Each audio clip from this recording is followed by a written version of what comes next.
Welcome my dear students and parents. Consulting MBBS की आज की इस वीडियो में, आज के इस हॉट टॉपिक में आप सभी पेरेंट्स, आप सभी स्टूडेंट्स का मैं भविष्य अग्रवाल स्वागत करता हूं। हॉट टॉपिक क्या है?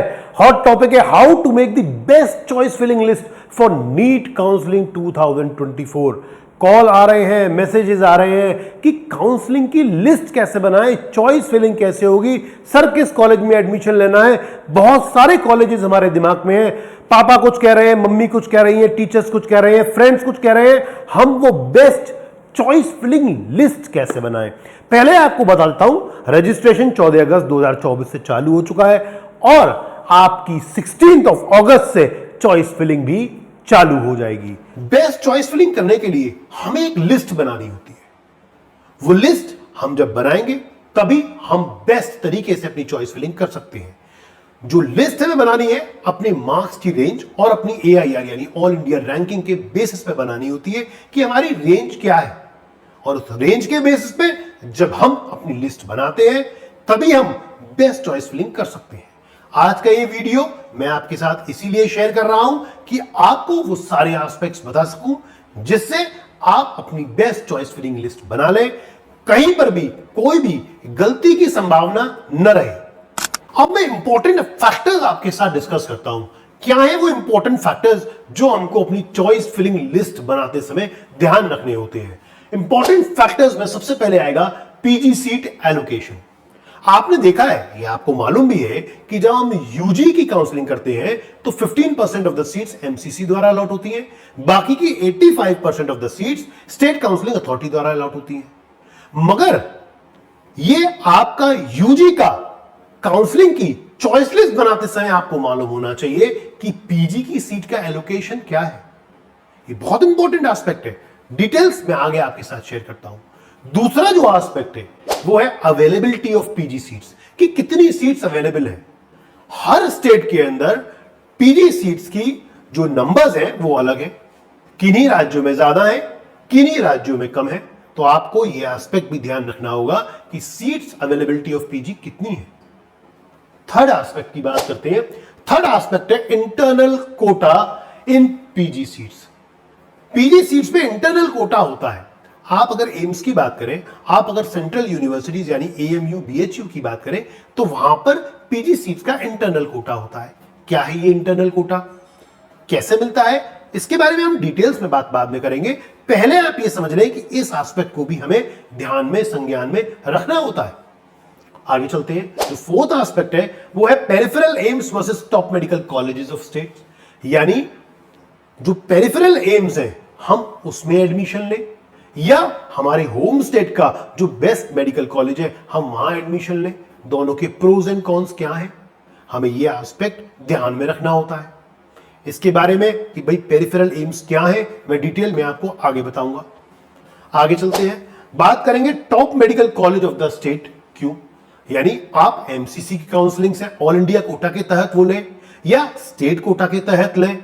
स्टेट कोटा में एडमिशन लेने में क्या क्या फायदे होते हैं, क्या नुकसान है, इन सब के बारे में भी डिटेल में चर्चा करेंगे। ये जो फिफ्थ एस्पेक्ट है ये भी बड़ा इंपॉर्टेंट एस्पेक्ट है। सिक्स्थ एस्पेक्ट की बात करते हैं। सिक्स्थ एस्पेक्ट है सर्विस बॉन्ड।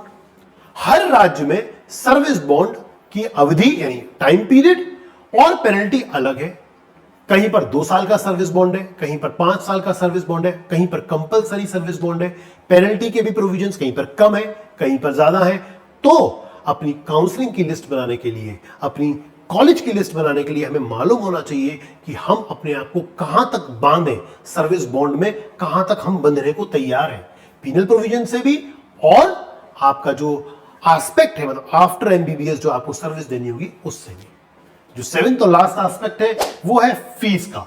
जीएमसी की अगर हम बात करें तो कुछ गवर्नमेंट मेडिकल कॉलेजेस के अंदर फीस ना के बराबर होती है, बड़ी कम होती है, हजारों में होती है, और किन्हीं जीएमसी में लाखों में भी फीस है।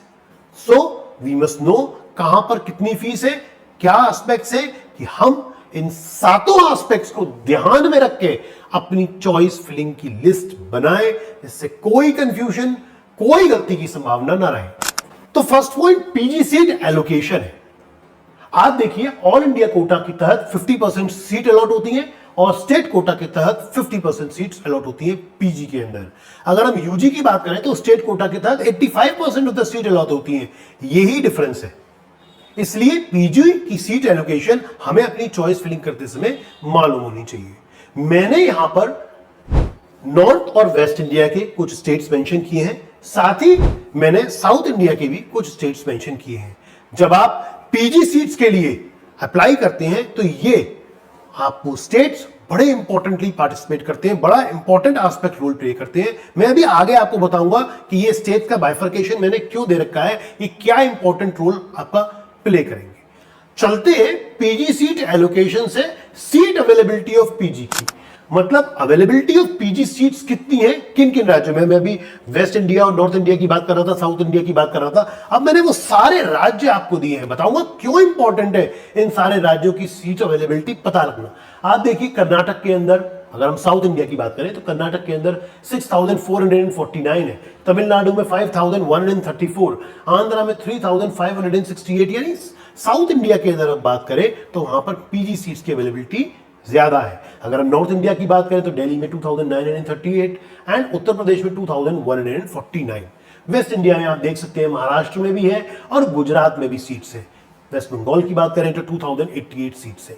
ये पीजी सीट्स की अवेलेबिलिटी है अक्रॉस इंडिया, कहीं पर ज्यादा कहीं पर कम। इंपॉर्टेंट क्यों है?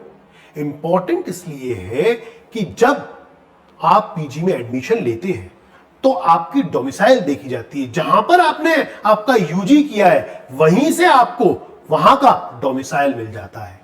इसलिए आपको यह एस्पेक्ट आज ही मालूम होना चाहिए कि किन किन स्टेट्स में पीजी की सीट्स अवेलेबल हैं, कहां पर ज्यादा है कहां पर कम है, बिकॉज आपको जो डोमिसाइल मिलता है उसी स्टेट का माना जाता है जहां से आपने अपनी यूजी की पढ़ाई की हो।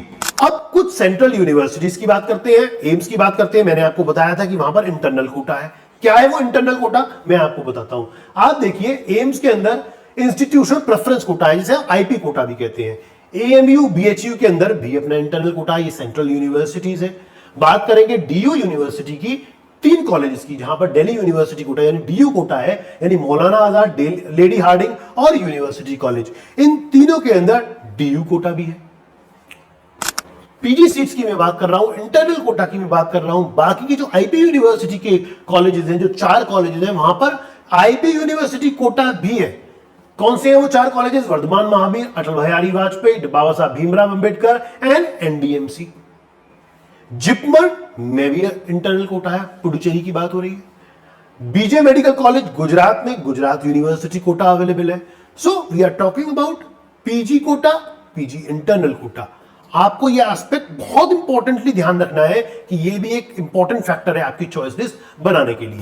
सबसे ज्यादा जो परेशानी आती है वो चूज करने में आती है कि पेरिफेरल एम्स चूज करें या अपने स्टेट का टॉप मेडिकल कॉलेज चूज करें। अब पेरिफेरल एम्स क्या है? 2018, 19, 20 और 21 में एस्टैब्लिश्ड एम्स को हम पेरिफेरल एम्स कहते हैं। यानी अगर हम बात करें एम्स दिल्ली की, हम बात करें एम्स ऋषिकेश की, भुवनेश्वर की, पटना की, रायपुर की, भोपाल की और जोधपुर की, तो इनको छोड़कर जो 13 एम्स बचे वो पेरिफेरल एम्स है।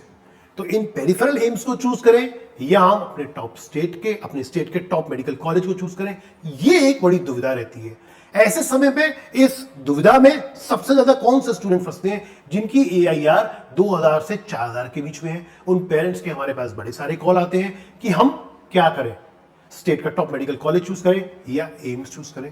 प्रोज एंड कॉन्स दोनों के हैं, डिस्कस करूंगा आपके साथ। सबसे पहले आपको यह बताता हूं कि कुछ राज्यों में, माइंड माय वर्ड, कुछ, इन सम स्टेट्स अगर आप एम चूज करते हैं तो आपको पीजी सीट्स के अंदर स्टेट की जो गवर्नमेंट की एलिजिबिलिटी है वो खत्म हो जाती है। फॉर एग्जाम्पल हम यूपी स्टेट की बात करते हैं, अगर आप एम्स रायबरेली, एम्स गोरखपुर या सेंट्रल यूनिवर्सिटीज यानी एएमयू या बीएचयू चूज करते हैं तो आपको गवर्नमेंट सीट नहीं मिलेगी। जो गवर्नमेंट सीट है पीजी की, उसकी एलिजिबिलिटी आपकी खत्म हो जाएगी। ये एक एग्जाम्पल है, ये एक बहुत इंपॉर्टेंट एस्पेक्ट है।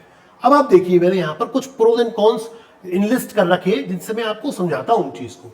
पेरिफेरल एम्स के कुछ प्रोज हैं, यानी अच्छे एस्पेक्ट्स हैं। क्या है कि भाई वहां पर बहुत अच्छा एकेडमिक है, एम्स का आपको टैग मिलता है कि आपने एमबीबीएस कहां से करी, एम्स से करी। बेस्ट इंफ्रास्ट्रक्चर एंड फैसिलिटीज है, no doubt AIIMS are best in infra and facilities.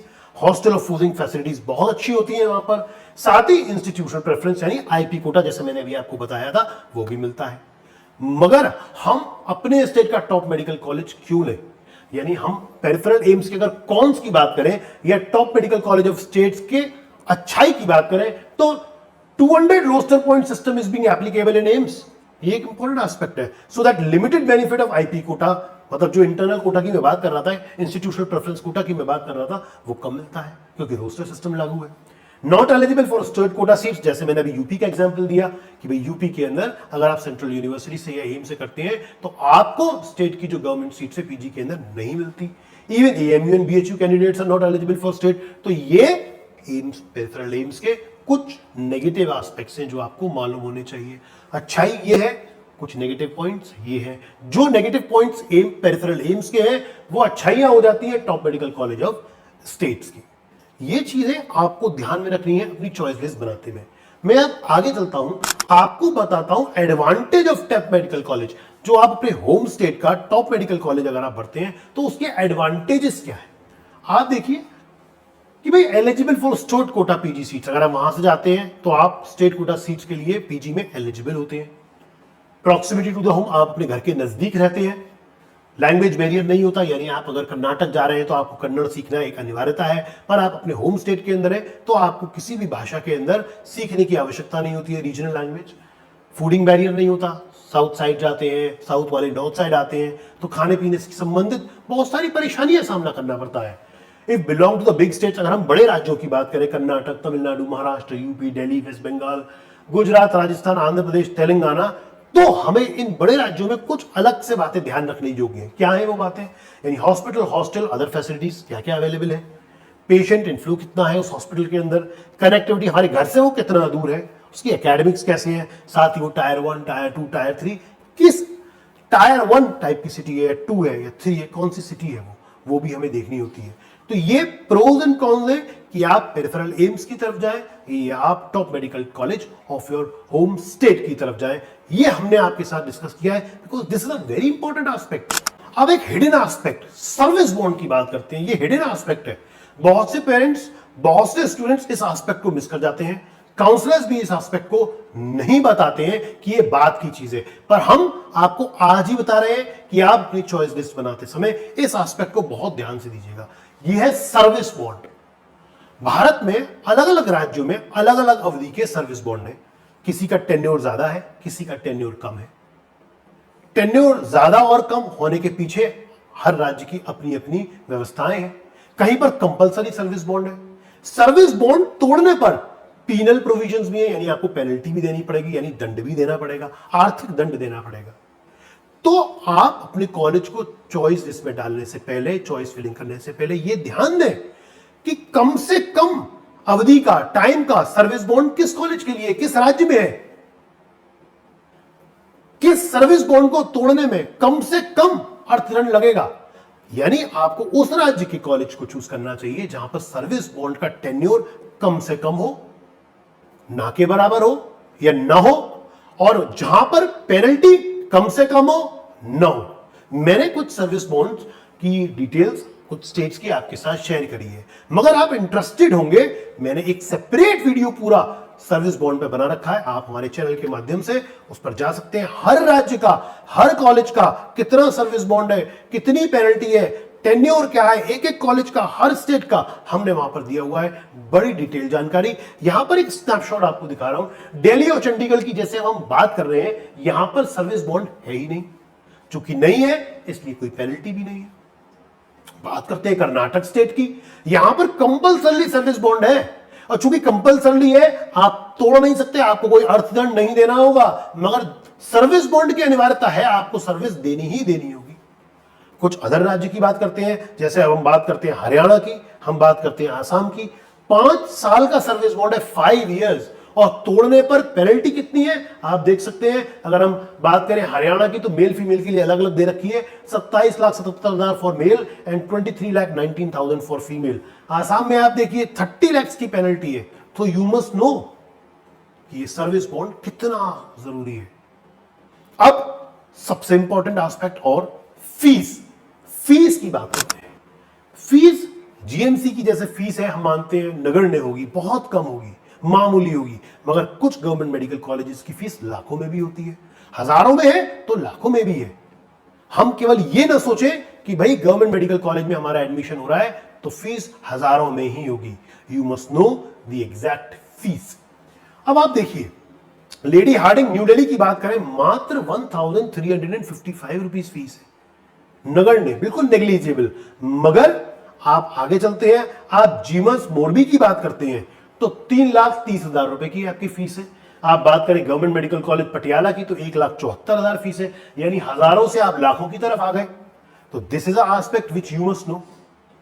तो आपको ये सारे एस्पेक्ट मालूम होना चाहिए। मैंने एक एक करके ये सातों एस्पेक्ट आपके साथ डिस्कस करेंगे। ये सातों एस्पेक्ट आपको बड़े डिटेल में जानकारी होनी चाहिए। मैंने आपके साथ एक एक चीज को डिस्कस किया है। मैंने PGC availability, internal Kota, NPG, AIIMS की बात करी है, पेरिफेरल एम्स की बात करी है, स्टेट मेडिकल कॉलेज यानी हमारे राज्य का जो टॉप मेडिकल कॉलेज है उसकी बात करिए, सर्विस बॉन्ड फीस, ये सारे एस्पेक्ट्स मैंने आपके साथ डिटेल में डिस्कस करे। ये इंपॉर्टेंट फैक्टर्स है। आपको अपनी चॉइस लिस्ट बनाने से पहले इन सातों फैक्टर को एक एक करके डिटेल में समझना होगा।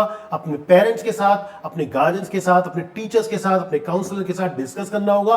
तभी आप अपनी चॉइस लिस्ट बनाएं जिससे आप अपने बेस्ट कॉलेज को चूज कर पाए।